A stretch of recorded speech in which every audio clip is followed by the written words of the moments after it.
Chercher le bien-être est mauvais pour la santé.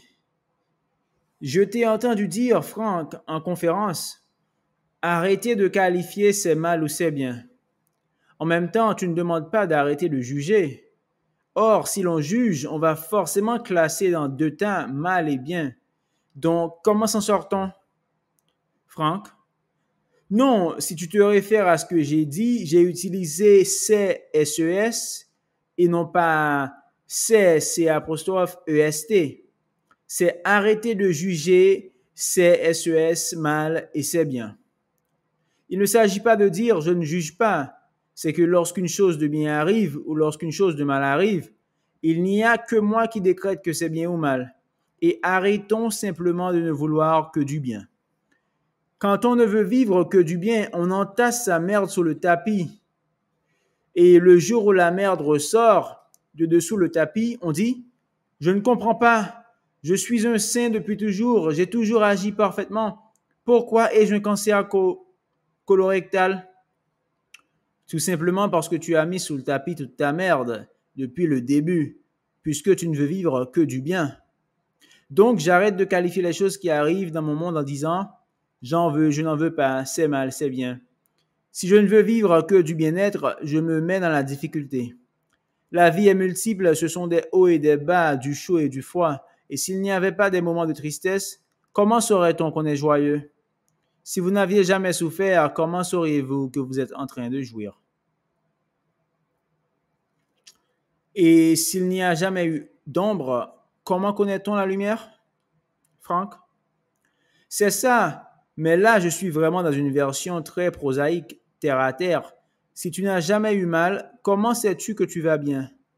Heureusement, nous sommes dans un monde binaire, relatif, où l'on peut faire l'expérience de la joie, parce que dans le monde de l'absolu, on ne peut pas faire l'expérience de la joie. On peut savoir la joie, mais on ne peut l'expérimenter, on ne peut la ressentir. Pour la ressentir, il faut un plan relatif où il existe quelque chose d'opposé à la joie.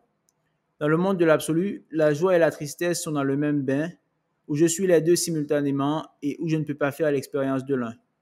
Les gens demandent « Pourquoi la vie ?»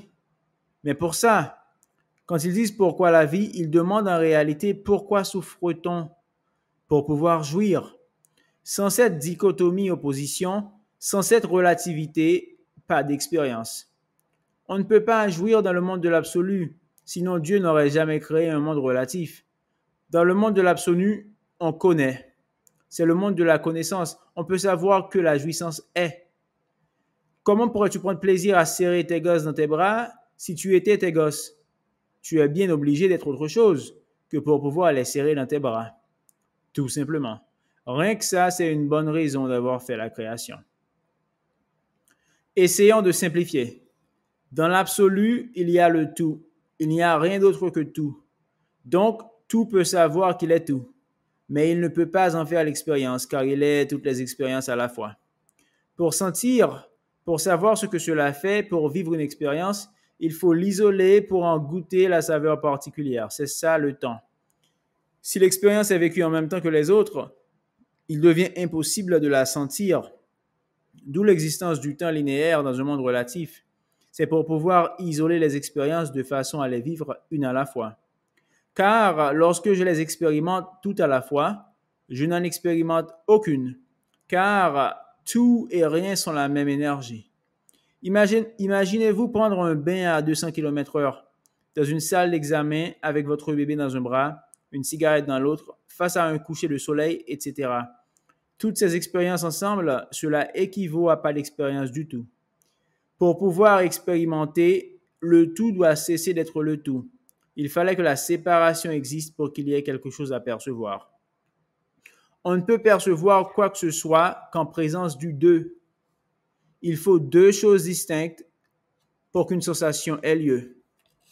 En se séparant, l'unité se permet de sentir, de pouvoir jouir des sens, de faire exister nos sens. Se divisant en une multitude de particules, l'unité va pouvoir se rencontrer. Il fallait tout simplement se différencier, que les particules se perçoivent les unes des autres, qu'elles oublient qu'elles étaient l'unité. Ayant oublié leur nature de un, les particules purent enfin ressentir par leur sens, par leur perception.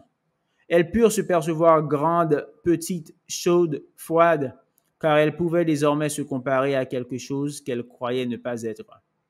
De nature, nous sommes tout, il fallait juste oublier. Par l'oubli, nous avons créé l'autre, nous avons pu le rencontrer, nous comparer, nous connaître par l'expérience. C'est ce que je veux dire par le jugement est obligatoire dans ce monde relatif. S'il n'y a pas de jugement, il n'y a pas de comparaison. S'il n'y a pas de comparaison, il n'y a pas d'autre. Par le signal de nos sens, nous avons pu le rencontrer, signal en lien avec ce que nous ne sommes pas. Tant que l'autre était moi, je ne pouvais pas le voir.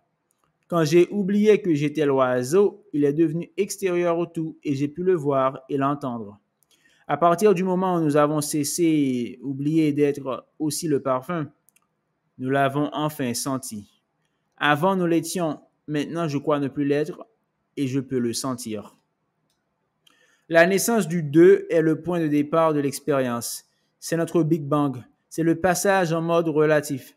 Sur ce plan, pour qu'une chose existe, elle doit être polarisée. Le plus prend naissance en même temps que le moins.